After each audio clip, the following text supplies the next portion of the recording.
बहना ने भाई की कलाई पर प्यार बांधा है, प्यार के दो तार से संसार बांधा है। बचपन से एक गीत सुनते आ रहे हैं।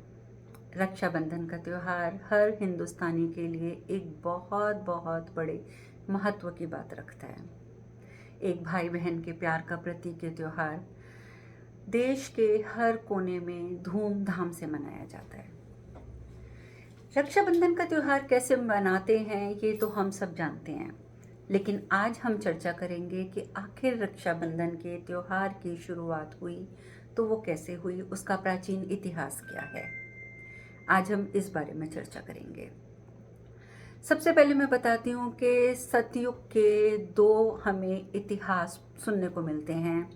पहला मिलता है स्कंद पुराण में, पद्म पुराण में, श्रीमद् भागवत महापुराण में, कि जिस समय महाराज बलि, जो कि राक्षसों के राजा हुआ करते थे, और उनका अभिमान, उनका घमंड एक चरम सीमा पर पहुंच गया था, तो उस समय भगवान ने वामन अवतार लिया था।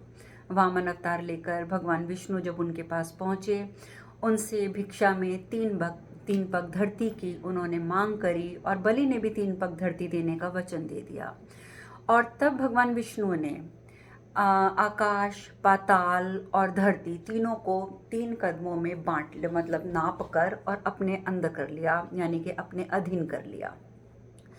और बलि महाराज को उन्होंने रसातल में भेज दिया। अब बलि महाराज रसातल में तो चले गए, लेकिन बलि महाराज भी बहुत बड़े भक्त थे। उन्होंने अपनी भक्ति, अपनी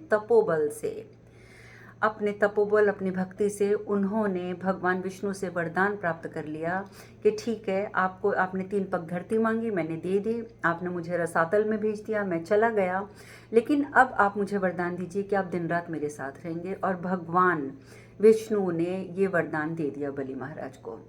और उस टाइम पर बलि महाराज इतना खुश हुआ, परंतु भगवान विष्णु को बलि महाराज के साथ रसातल में रहना पड़ा। तब माता लक्ष्मी परेशान हो गई कि भगवान विष्णु तो गए थे धरती पर, अभी तक आए नहीं। और जब उनको पता चला कि क्या हुआ है, तब वो बहुत परेशान हो गई। और उस टाइम पर नारद मुनि ने माता लक्ष्मी को सुझाव दिया कि आप ऐसा करें कि आप एक रक्षा सूत्र बनाएं और वो आप महाराज बलि को भेजें। बलि महाराज की कलाई पर जाकर स्वयं बांधें, और जब आप रक्षा सूत्र बांधेंगी तो बलि महाराज आपसे पूछेंगे कि अब आप बताओ, आप इसके बदले में क्या चाहते हो, तो आप अपने पति को मांग लेना।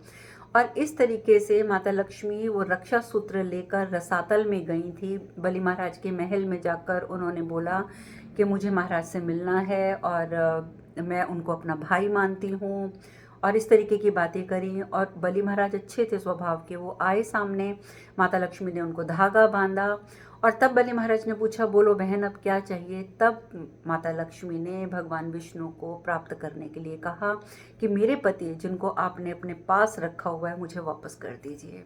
और तब माँ लक्ष्मी भगवान विष्णु को लेकर वापस और अपने लोक में गई थी, वैकुंठ लोक में गई थी।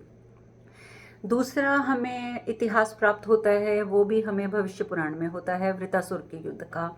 कि जब वृतासुर के साथ युद्ध चल रहा था, यानी कि दानवों और दैत्यों का युद्ध चल रहा था, उस टाइम पर वृतासुर की ताकत को देखते हुए देवराज इंद्र की जो धर्म पत्नी थी इंद्राणी, वो बहुत परेशान हो गई थी।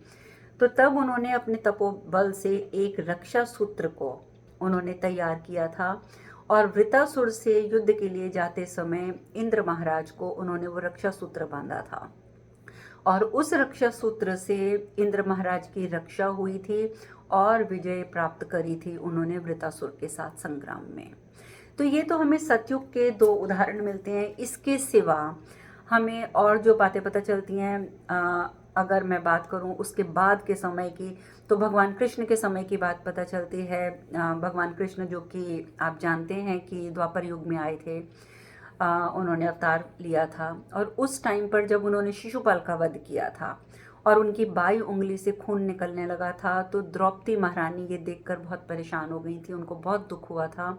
और तब उन्होंने अपनी साड़ी के पल्लू का एक टुकड़ा तोड़कर भगवान कृष्ण की उंगली में बांधा था, और ये देखकर भगवान कृष्ण भी भावुक हो गए थे। और तब उन्होंने कहा था कि हे कृष्ण, जब तुझे ज़रूरत होगी तो मैं तुझे ये वापस करूँगा, और जब पांडव जुए में हार गए थे द्रौपदी महारानी को और स्वयं को भी दुर्योधन के समक्ष, तो उस टाइम पर जब द्रौपदी महारानी का चीरहरण हो रहा था तब उन्होंने भगवान कृष्ण की पुकार की थी। और उस टाइम पर भगवान कृष्ण ने एक भाई के नाते उन्हें, आप जानते ही हैं कि कितनी बड़ी साड़ी प्रदान करी थी, भगवान कृष्ण की जय हो, कितनी बड़ी साड़ी प्रदान करी थी कि दुशासन थक गया था, थक के बेहोश हो गया था, पर वो साड़ी खत्म नहीं हो पाई थी। तो ये भी हमें द्वापर युग में के युग का हमें उदाहरण मिलता है। इसके सिवा अगर मैं बात करूं तो हमारे कलयुग के में भी उदाहरण मिलते हैं। कलयुग में उदाहरण में सबसे पहला उदाहरण मिलता है रानी कर्णावती का। आप जानते हैं कि रानी कर्णावती जो कि विधवा थी, उनके जब पति का देहांत हो गया था तो उस टाइम पर बहादुर शाह ने उनको और उनकी प्रजा को बहुत परेशान करना आरंभ कर दिया था।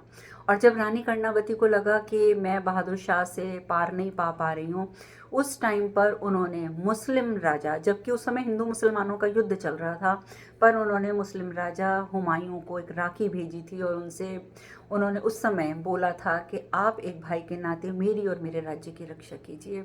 और उस टाइम पर राखी के बारे में उन्होंने भी, हुमायूं ने भी सुन रखा था, तो उस टाइम पर उन्होंने रानी कर्णावती को वचन दिया था और तब जाकर हुमायूं ने बहादुर शाह को हराया था।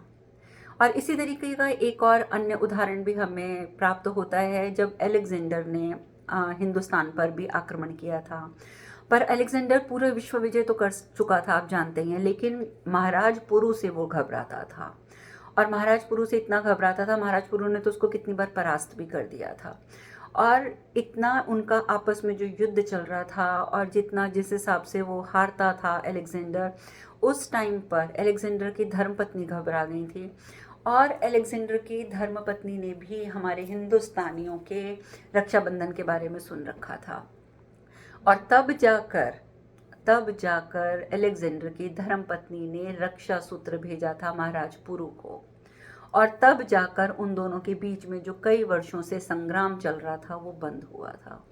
तो इस प्रकार से हमें अनगिनत उदाहरण देखने को, सुनने को मिले हैं अपने सतयुग से लेकर, मैं आज कलयुग की बात कर रही हूँ, कलयुग तक, कि रक्षाबंधन का क्या महत्व है।